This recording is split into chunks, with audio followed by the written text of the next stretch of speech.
Assalamualaikum. Jadi saya akan tunjukkan cara macam mana nak gunakan TGS Weekly dekat handphone. Okay, first kita kena download apps ni lah, apps Polaris Office yang ini. Saya dah download dah. Kita download je lah, kita install apps ni. Okay, and then selepas kita dah install, kita buka dekat file yang saya dah hantar tu. Saya hantar kat WhatsApp kan. Okay, contoh. Okay, ini file yang saya hantar kan. Tekan saja, kita buka dengan Polaris Office. Okay.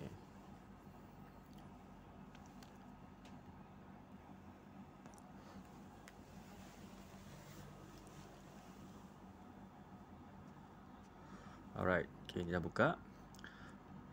Kecilkan sikit. Okay, first kali kita buka dekat kita punya MP4. MP4 kita, Allahumma salli Muhammad, macam ni. Okay, make sure yang kita trade hanyalah pair JPY saja. Jadi ini pair JPY ada 7. Saya dapat list yang siap-siap So masukkan yang ini saja. Ada USD, CAD, AUD, Euro, GBP, NZD, CHF. Semuanya pair JPY dia ada 7. Okay.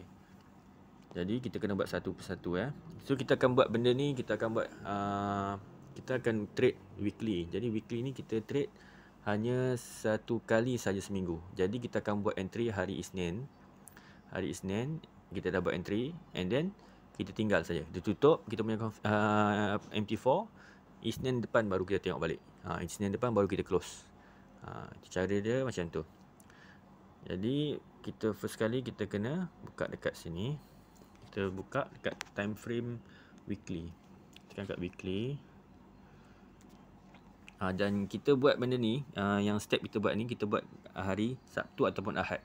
Sebab kita nak masuk hari Isnin, jadi kita buat siap-siap hari Sabtu ataupun kita buat hari Ahad. Jangan buat hari Isnin, kalau buat Isnin dia dah lambat dah, kita kalang kabut nanti. Jadi kita buat siap-siap hari tu, sebab hari Sabtu dan Ahad kan tak trade kan. Waktu tu kita buat. Jadi kita dah buat, kita tulis kat dalam kertas. Contoh kalau ada signal sell ke apa, signal buy ke, GBP kena buy apa, pair ini kena buy, pair maksudnya kalau signal tu lah, kita tulis siap-siap. Tulis siap-siap kat dalam satu kertas. Jadi hari Isnin kita terus buat entry. So tak kalang kabut. Jadi ni caranya ya. Okay, first kita dah buka dekat GBP, JPY contoh. Kita tekan yang atas ni, nampak yang atas ni. Okay. So kita gerakkan cursor kita. Kita ambil candle yang hari apa, maksudnya kita ambil candle yang ni lah, minggu yang lepas punya. Contoh kalau ni kita ambil yang ni lah. Sebab hari Ahad kan, jadi kalau hari Ahad kita akan ambil candle yang ini, yang paling hujung sekali.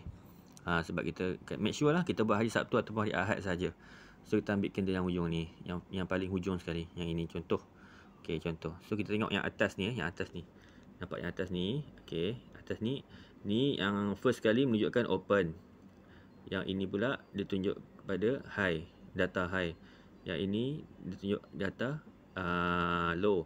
Yang paling hujung dia tunjuk data close. So kita tekan dekat yang paling hujung. Kita tunjuk point ni dekat yang candle yang paling hujung sekali. Okay, make sure kita buka weekly punya time frame. Okay, kita ambil yang ni. So kita ambil data yang ni. Ambil data yang ni. Lepas tunjuk kita ambil data yang ni. Ambil data yang kedua high. Yang ni low. Ambil yang close. Tunjuk sini. So kita copy 162641 jap Kita masukkan kat dalam kita punya apps ni. Okay, jap, dia selalu ada iklan tau apps ni. Biasalah benda free kan. So kena layan je iklan dia. Menyampah juga, tapi macam mana kan, benda free kan. Nampak macam-macam mengarut. Mana nak buat ni? Aduh ya Allah.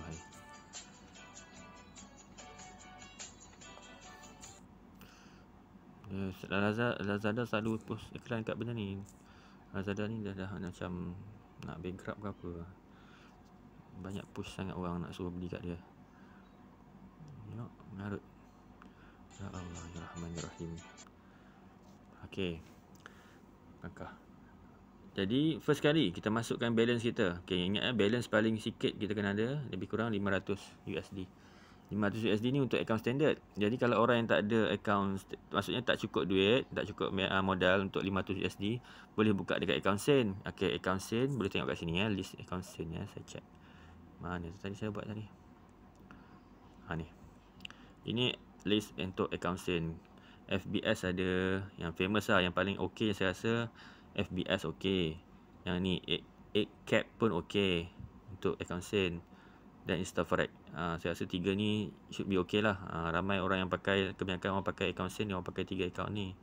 Tapi boleh lah kalau tuan-tuan semua ada account Sen yang pakai broker lain, tak ada masalah pun, pakai je lah. Jadi kalau yang tak ada lah, bagi yang ada 500 USD tu tak apalah, pakai je lah account yang standard. Yang tak cukup dan 500 USD tu, pakai account Sen. Lebih selamat. Okay. So cara nak buka dia, waktu nak buka account tu, pilihlah type of account, cari yang Sen account.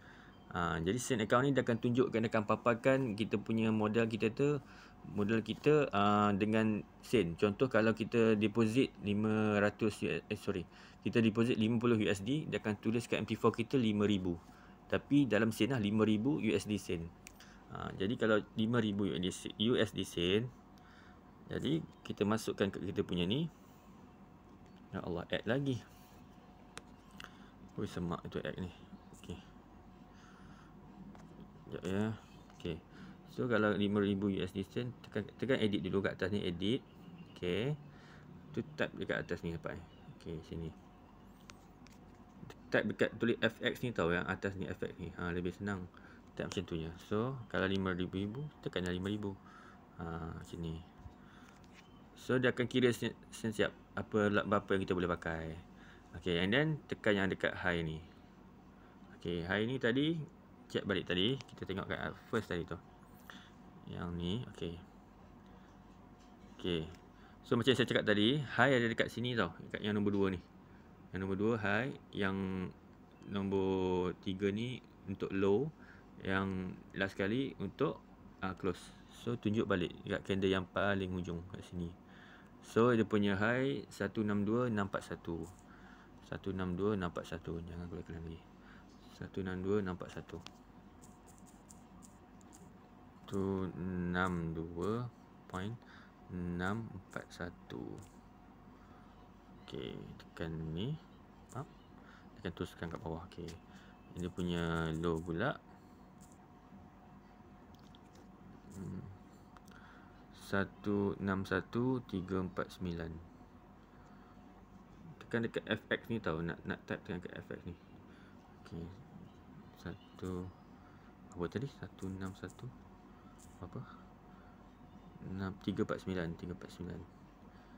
1.349. Tekan right. Yang close tadi 162,297. Okey.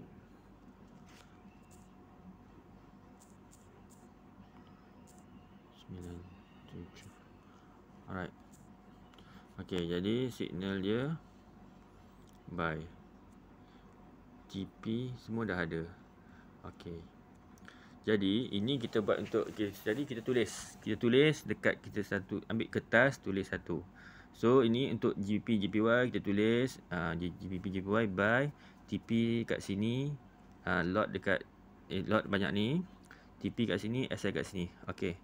Jadi kita ulang step ni untuk pair yang lain pula. Kita ambil semua pair ni. Okey, nampak pair ni, GBP semua ni kita ambil. Yang ni kan. Okey. Kita ulang semua. Jadi tak perlu saya tunjuk kan. Maksudnya tuan-tuan ulang buat benda yang sama untuk 7 pair ni. Jadi cara je untuk kita trade. Okey. Rule je. Kita kena ada paling kurang 5 signal yang sama. Okey, contoh kalau USD, CAD, AUD, EJ, GJ ni 55 ni buy. Tapi NJ dengan CFF JPY ni sell. Jadi dia lebih kuat ke arah buy. Jadi kita hanya masuk signal yang buy saja. Okey, contoh kita kira kat sini tadi kan. Kita dah buat list kan, kita buat dalam kertas. So ada lebih kurang ada 5 buy. Paling sikit kena ada 5 signal yang sama ya. Sama ada 5 buy ataupun 5 sell ataupun 6 buy ataupun 6 sel. Paling kurang. Maksudnya dia tak boleh kurang. Dia tak boleh, kalau ada 4 buy 3 sel, maksudnya kalau ada 4 buy 3 sel, kita tak boleh masuk trade pada minggu tu. Jadi kita takkan trade pada minggu tu. Ataupun kalau ada kalau ada 4 sel 3 buy pun kita tak boleh trade pada minggu tu. Kita tinggal saja. Jadi paling kurang kena ada 5 signal yang sama. 5 signal sama, 5 sell ataupun 5 buy. Jadi kalau keluar 5 tu buy, kita hanya masuk signal buy saja. Signal buy saja kita masuk. Jadi kita masuk 5 tu lah. Kita masuk 5 tu. Ikut lot yang dah diberi kan. Macam lot dah bagi ni, kita masuk 5 tu. Kalau 6 signal sama, 6 tu kita masuk. Kalau 7 signal sama, 7 tu kita masuk. Guna lot yang ini. Ni apa benda kat ni? Okey, dia kena sekejap sorry. Okey. Jadi itulah caranya. Caranya kita ingat SOP tadi. First kita kena masuk hari Isnin. Jadi kita buat persediaan pada hari Sabtu ataupun hari Ahad, kita buat persediaan. Apa lagi? Lepas tu modal kena paling kurang untuk akaun standard 500 USD. Kalau tak cukup tadi, buka akaun sen yang saya cakap tadi tu. Okey, lepas tu hari Isnin tu kita masuk, kena paling lewat pukul 7 pagi ataupun 8 pagi. 8 pagi tu dah kira lewat dah. Jadi kita buat masuk lebih kurang 6 pagi dah cantik. 6 ataupun 7 pagi tu paling cantik lah. Jadi sebab tu kita kena buat siap-siap hari Sabtu Ahad tu. Sebab Sabtu Ahad tu kan tengah cuti kan. Kita buat pada waktu tu. Kita buat macam ni, kita masukkan semua ni hari Sabtu atau Ahad. So kita buat list siap-siap. Kita tahu hari minggu depan ni kita nak trade apa, kita tahu dah. Hari Isnin tu terus kita masuk je. Kita masuk je entry. Kalau 5 tu kita masuk. Kalau 6 dah, 7. Kalau 4 ni tak cukup. So kalau tak boleh entry, kita jangan entry pada bulan minggu tu. Itu sajalah. InsyaAllah. Sebab berdasarkan apa yang saya check, dia punya keuntungan dia memang cantik lah. Dia punya percentage dia tu memang cantik. Alhamdulillah. Dan kita tak stres lah. Kita buat kerja ni tak stres. Kita hari Isnin tu kita tinggal. Jangan ubah. Jangan gatal tangan nak tekan-tekan ke apa, tak ada. Hari Isnin tu lepas kita dah masuk, tinggal saja. Isnin depan baru tengok balik. Isnin tu sebelum nak masuk pun kita close dulu. Bukan tutup hari Jumaat kita tutup hari Isnin. Isnin tu baru kita buat close. Isnin tu close dan Isnin tu juga kita masuk entry yang baru. Hari Sabtu Ahad buat persediaan. Banyak kali saya ulang. Okey, itu saja. Alhamdulillah. InsyaAllah. Assalamualaikum.